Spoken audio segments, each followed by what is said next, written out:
The Enlightenment was a movement that lasted from 1650 to the 1800s, departing from the traditional ideals of the Middle Ages and seeing the emergence of new social and philosophical views stemming from the scientific revolution and the idea of the noble savage. Prior to the Enlightenment, John Locke theorized that all people were born equal and free with natural rights. Like Locke, people determined the natural laws of society, improving it through reason and the scientific method. Isaac Newton influenced the Enlightenment with his deist world machine, and philosophy sought to rationalize their religious beliefs as Newton did.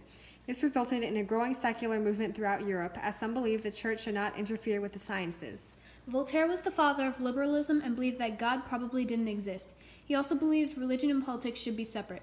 Montesquieu's The Spirit of Laws supported the separation of powers and the system of checks and balances. Diderot made the first encyclopedia and spread enlightened knowledge. Rousseau's Social Contract claimed that people are good because they have natural rights and that people should follow the general will for the good of the society. Beccaria on Crimes and Punishment stated that cruel and unusual torture should be abolished because it didn't give true confessions. Adam Smith's Wealth of Nations supported laissez-faire. Astell and Wollstonecraft were feminists who advocated for marriage and education equality. The culture of the Enlightenment was divided into two different categories, high culture and popular culture. High culture is the literary and artistic world of the wealthy and educated people. Books, magazines, and newspapers spread philosophical ideas to the middle classes. The first German Realschule offered new classes such as modern languages, geography, and bookkeeping.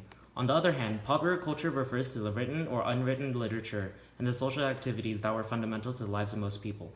Carnivals, festivals, and taverns were all places where people bonded together as a community. Their literature was written in chapbooks, cheap brochures containing spiritual and secular material, which were sold by peddlers to lower classes. Surgeons and physicians had to obtain licenses in order for them to work, leading to more effective practices. However, hospitals were still dirty and ineffective. There were three prominent styles of art in the Enlightenment. Rococo emphasized grace, romance, and gentleness, which was highly secular. Baroque stressed majesty, power, and movement. And finally, the most popular, neoclassicism, which often recreated scenes from Roman myths. Bach wrote religious music, Handel wrote secular and religious music for large public audiences, Haydn wrote pieces dedicated to the commoners, and Mozart was a composer with an ease of melody and was arguably the most famous. Although the Enlightenment saw an increase in religious skepticism, Christianity remains prevalent. Catholic governments wanted nationalism, more power over the papacy. In Austria, Joseph II granted some Protestants the right to worship privately with a toleration patent. He freed Jews from special taxes and allowed them more jobs, but they remained controversial. They were forbidden from public worship and owning lands, and were the victims of violent pogroms. Superstition and the worshipping of saints were still present in Catholic piety, while the Moravian Brethren spread German pietism. John Wesley spread Methodism throughout the Anglican Church, and finally the Jesuits were dissolved by Clement XIV, leading to a decline in church power. The end.